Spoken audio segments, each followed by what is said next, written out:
Now we will see the law of conservation of energy.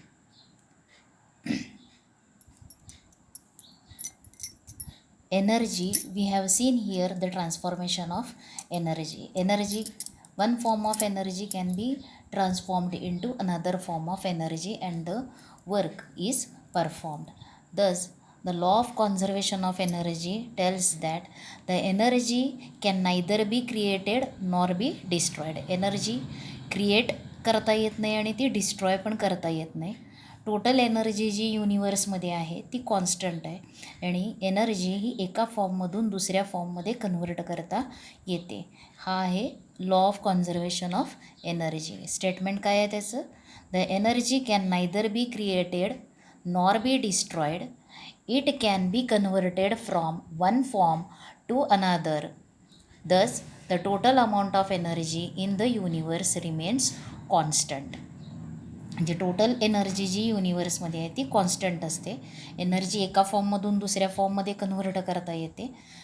ती create करता येत नाही किंवा ती डिस्ट्रॉय पण करता येत नाही. This is law of conservation of energy. आता तुम्हाला इथं एक ॲक्टिव्हिटी दाखवलेली आहे. इथे एक थ्रेड आहे किंवा एक स्ट्रिंग हॉरिझॉन्टल थ्रेड घेतलेला आहे एक, आणि त्या हॉरिझॉन्टल थ्रेडला एक पेंड्युलम सस्पेंड केलेला आहे. त्याचबरोबर आणखीन एक पेंड्युलमसुद्धा सस्पेंड केला आहे. पेंड्युलम करण्यासाठी काय केलं आहे, एक नट वापरला आहे आणि तो एका दोऱ्यानं या आडव्या दोऱ्याला जॉईन केलेला आहे. आता जर एका पेंड्युलमला तुम्ही थोडंसं स्विंग केलं तर हा स्विंग होत राहणार आहे. तो मीन पोझिशनपासून हलत राहणार आहे आणि नंतर तो काही वेळानं स्टॉप होणार आहे. पण ह्या स्विंग होत असताना ह्या थ्रेडमधून त्याच्यामधली जी एनर्जी आहे ती एनर्जी ह्या स्टेशनरी पेंड्युलमलासुद्धा ट्रान्सफर होणार आहे आणि थोड्या वेळानं हा सेकंड पेंड्युलमसुद्धा आपल्याला ऑसिलेट होताना दिसणार आहे. म्हणजेच ही एनर्जी या मूव्हिंग पेंड्युलमपासून मिळते. हे तुम्ही करून बघू शकता. म्हणजेच इथं काय आहे, एनर्जी ही ट्रान्सफर झालेली आहे. जो स्विंगमध्ये आहे पेंड्युलम त्याच्यापासून स्टेशनरी पेंड्युलमला काय मिळणार आहे, एनर्जी मिळणार आहे आणि तो सुद्धा काय होणार आहे, स्विंग होणार आहे. Now we will see the next point and that is free fall. आता फ्री फॉल कशाला म्हणायचं असतं, तर एखादा ऑब्जेक्ट एका उंचीवरून आपण सोडतो, रिलीज करतो. When an object is released from a height. एका हाईटपासून जर ऑब्जेक्ट रिलीज केला, सोडला, तर तो अर्थकडे येणार आहे, अर्थच्या सरफेसकडे येणार आहे आणि त्यावेळेस तो फ्री फॉल होत असताना त्याच्यावरती फक्त कोणता फोर्स ॲक्ट होणार आहे, ग्रॅव्हिटेशनल फोर्स ऑफ अर्थ. म्हणजेच when the object moves under only the influence of gravitational force, म्हणजे त्याच्यामध्ये ज्या ऑब्जेक्टमध्ये जी मोशन आहे ती फक्त कशामुळं असणार आहे, an object falling solely under the influence of gravitational force. Solely म्हणजे काय असणार आहे, only because of gravitational force. फक्त आणि फक्त त्याच्यावरती कोणता फोर्स ॲक्ट होणार आहे, ग्रॅव्हिटेशनल फोर्स ॲक्ट होत असेल तर त्या फॉलला काय म्हटलेलं आहे, free fall, or it is called as falling freely. तो ऑब्जेक्ट कसा फॉल होतो आहे, फ्रीली फॉल होतो असं म्हणता येणार आहे. म्हणजे त्या ऑब्जेक्टवरती फक्त कोणता फोर्स ॲक्ट होणार आहे फॉल होत असताना, ग्रॅव्हिटेशनल फोर्स ऑफ अर्थ. त्याच्यामुळंच फक्त ती मोशन त्या ऑब्जेक्टमध्ये दिसणार आहे. आता असं फक्त केव्हा होणार आहे, व्हॅक्यूममध्ये होणार आहे, ज्यावेळेस एअर पण तिथं असणार नाही. ज्यावेळेस म्हणजे फ्री फॉल फक्त केव्हा होऊ शकणार आहे, इन व्हॅक्यूम होणार आहे. जर आपण एखादा ऑब्जेक्ट वरून खाली सोडतो त्यावेळेस तो ऑब्जेक्ट एअरच्या फ्रिक्शन फोर्सला ओव्हरकम करून ग्राउंडवरती येत असतो. म्हणजे फ्रिक्शन फोर्स इथं अवॉइड करता येत नाही. फक्त म्हणजे फ्री फॉल हा फक्त व्हॅक्यूममध्ये होऊ शकतो. आता त्याच्यानंतर तुम्हाला काय केलेलं आहे, आता एखादा ऑब्जेक्ट फ्री फॉल होत असेल त्यावेळेस तो ऑब्जेक्ट एका हाईटवर असणार आहे आणि हाईटवरती असल्यावरती त्या ऑब्जेक्टमध्ये कोणती एनर्जी असणार आहे, पोटेन्शियल एनर्जी. आता ज्यावेळेस तो ऑब्जेक्ट एखाद्या हाईटपासून ग्राउंडवरती येतो त्यावेळेस ॲट द टॉप कोणती एनर्जी असणार आहे? Potential energy. त्या पोटेन्शियल एनर्जीचं कन्व्हर्शन कशामध्ये होणार आहे? During free fall it is converted into kinetic energy. ज्यावेळेस तो ग्राउंडवरती येणार आहे त्यावेळेस त्याच्यामध्ये फक्त कोणती एनर्जी असणार आहे? Kinetic energy. म्हणजेच ह्या पोटेन्शियल एनर्जीचं कन्व्हर्शन कशामध्ये होत जाणार आहे? कायनेटिक एनर्जीमध्ये होणार आहे ज्यावेळेस तो ऑब्जेक्ट ग्राउंडवरती येतो त्यावेळेला. आता इथे तुम्हाला एक पुस्तकामध्ये एक्झाम्पल दाखवलेलं आहे. आता याच्यावरून आपल्याला एक क्वेश्चन आहे तुम्हाला. During free fall initial potential energy जी असणार आहे ऑब्जेक्टची it is converted into kinetic energy. Initial सुरुवातीला जी असणार आहे उंचावरती असलेली ऑब्जेक्ट ज्यावेळेस एका हाईटवर असतो त्यावेळेस त्याच्यामध्ये पोटेन्शियल एनर्जी असते आणि ती पोटेन्शियल एनर्जी काय होणार आहे? कन्वर्ट होत जाणार आहे आणि टोटल ज्यावेळेस तो ऑब्जेक्ट ग्राउंड लेवलला येणार आहे त्यावेळेस त्याच पोटेन्शियल एनर्जीचं कन्व्हर्शन कशामध्ये होणार आहे? कायनेटिक एनर्जीमध्ये होणार आहे. आता इथं तुम्हाला एक फ्री फॉल दाखवलेला आहे. The object is fall from an height H हाईटपासून म्हणजे एक ऑब्जेक्ट फॉल होतो आहे ग्राउंडकडे आणि त्या फॉलिंगचा पाथ जो आहे त्याचा डाऊनवर्ड डायरेक्शनमध्ये असलेला त्याच्यामध्ये 3 पोझिशन्स कन्सिडर केलेत, 3 पॉईंट्स कन्सिडर केलेत, ए, बी आणखीन सी. आणि या तिन्ही पॉईंट्सला आपल्याला त्या ऑब्जेक्टमध्ये असलेली टोटल एनर्जी कॅल्क्युलेट करायची आहे. आता ह्याच्यामध्ये ॲट पॉईंट ए हा पॉईंट जमिनीपासून ग्राउंडपासून किती हाईटवर आहे? एच हाईटवरती आहे. आता ऑब्जेक्ट हा एपासून रिलीज झालेला आहे. In the path it comes at point B. तो बी पॉईंटपाशी येणार आहे. म्हणजेच एपासून जर बी हा पॉईंट व्हर्टिकली डाऊनवर्ड डिस्टन्स जर एक्स डिस्टन्सवरती असेल आणि म्हणून बी हा पॉईंट ग्राउंडपासून किती डिस्टन्सवरती असणार आहे? एच मायनस एक्स या डिस्टन्सवरती असणार आहे. आणि हा सी पॉईंट कुठे घेतलेला आहे? कन्सिडर केलेला आहे ॲट द ग्राउंड पोझिशन. म्हणजे आता आपल्याला इथं ए पॉईंटपाशी टोटल एनर्जी किती आहे, बी पॉईंटपाशी टोटल एनर्जी आणि सी पॉईंटपाशी टोटल एनर्जी कॅल्क्युलेट करायची.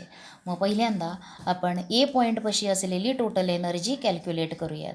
टोटल एनर्जीमध्ये दोन्ही एनर्जीज कन्सिडर करायचे आहेत. One is potential energy and the other is kinetic energy.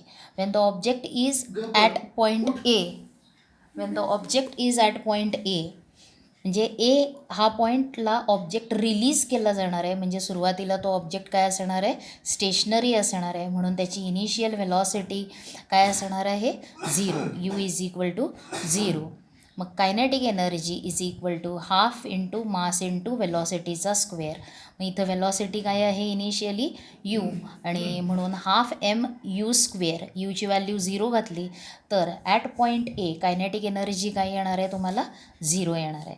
आता at point A potential energy किती असणार आहे? M G H. H is the height of object from the ground. म्हणून E potential energy at A किती आहे? M G h. आणि आता total energy जर ए पॉईंटपाशी कॅल्क्युलेट केली तर potential kinetic energy plus potential energy म्हणजे तुम्हाला मिळणार आहे 0 प्लस एम जी एच आणि total energy is equal to मिळणार आहे एम जी एच. हे इक्वेशन 1. त्याच्यानंतर आपल्याला एनर्जी केव्हा कॅल्क्युलेट करायची आहे? तर बी पॉईंटपाशी. आता बी पॉईंटपाशी ज्यावेळेस ऑब्जेक्ट येतो एपासून बीपर्यंत येतो त्यावेळेस त्याला एक व्हेलॉसिटी असणार आहे.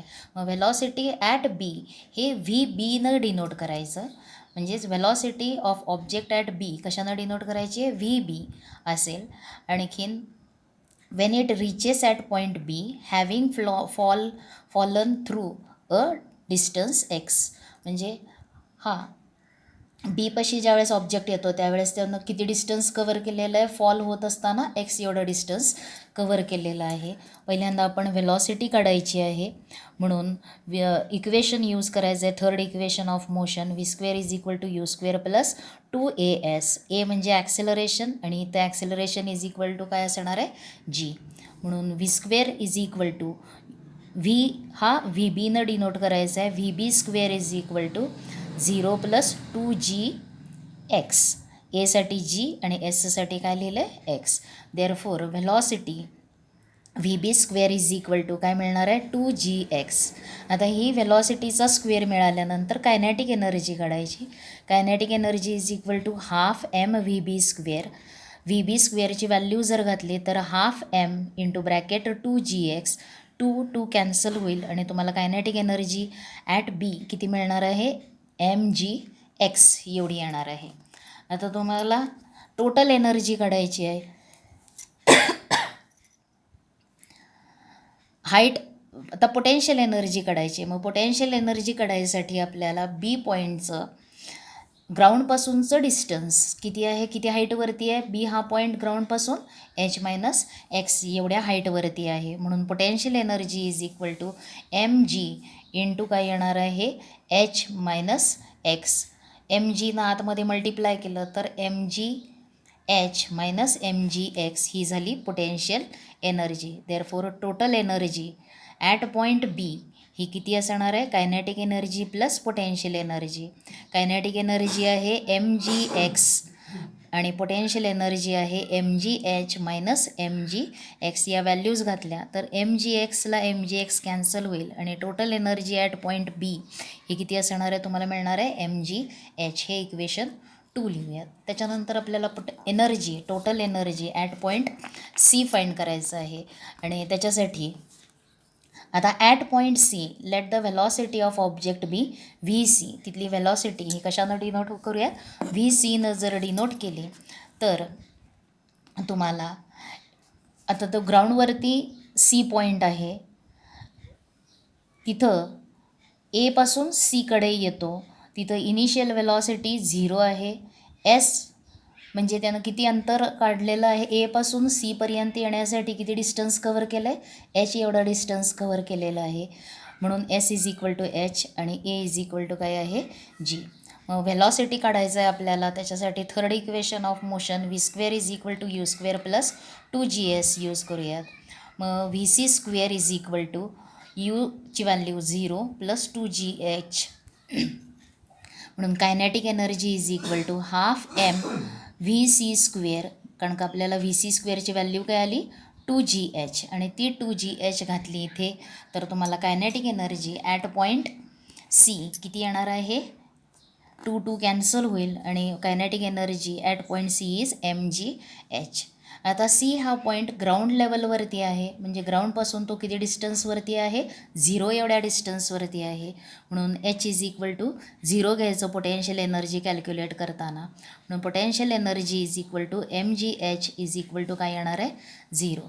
Total energy at point C हे काय येणार आहे kinetic energy plus potential energy. या दोन एनर्जीजची ॲडिशन केली तर तुम्हाला total energy at point C किती मिळणार आहे mgh. हे झालं इक्वेशन 3. आता इक्वेशन 1, 2 आणि 3 म्हणजे पॉईंट ए या पॉईंटपाशी असलेली टोटल एनर्जी, पॉईंट बी पशी असलेली टोटल एनर्जी आणि पॉईंट सी पशी ऑब्जेक्ट आल्यावरती त्याच्यामध्ये असलेली टोटल एनर्जी. ह्या तिन्ही एनर्जीज काय दिसतात काय कळतात आपल्याला या 3 इक्वेशन्सवरून सेम येतात.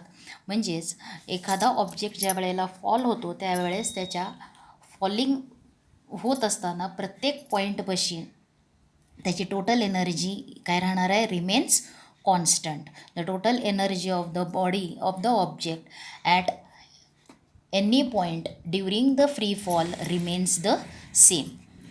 म्हणून इथे तुम्हाला thus every object has potential energy when it is at height above the ground and it keeps getting converted into kinetic energy. ज्या वेळेला एखादा ऑब्जेक्ट फ्री फॉल होत असतो त्यावेळेस त्याच्यामधली पोटेन्शियल एनर्जी जी आहे त्या पोटेन्शियल एनर्जीचं कन्व्हर्शन कशामध्ये होत राहतं कायनॅटिक एनर्जीमध्ये होतं. आणि as the object falls towards the ग्राउंडकडे येताना त्या पोटेन्शियल एनर्जीचं कन्व्हर्शन कायनॅटिक एनर्जीमध्ये होत असतं. On reaching the ground all the potential energy get converted in to kinetic energy. ज्या वेळेला तो ऑब्जेक्ट ग्राउंडवरती पूर्ण येतो त्यावेळेस कायनॅटिक पोटेन्शियल एनर्जीचं संपूर्ण रूपांतर कशामध्ये होतं, कायनॅटिक एनर्जीमध्ये होतं. आणि आता इथं तुम्हाला म्हणून पुढे एक स्टेटमेंट दिलं आहे, काय आहे, but at any point during the fall the total energy remains constant. आता दॅट इज टोटल एनर्जी आपण काढतो काय, दोन्ही एनर्जीजची ॲडिशन, पोटेन्शियल एनर्जी आणि कायनॅटिक एनर्जीची काय करतो, ॲडिशन करत असतो. आणि इथं तुम्हाला टोटल एनर्जी ॲट ए किती दिलेलं आहे, mgh, जे इथं तुम्ही बघितलं या आधी तेच इथं लिहिलेलं आहे. टोटल एनर्जी ॲट बी किती आहे, mgh, आणि टोटल एनर्जी ॲट सी हे सुद्धा तुम्हाला काय मिळतं, mgh. This shows that during free fall initial potential energy is converted into kinetic energy when the object reaches the ground.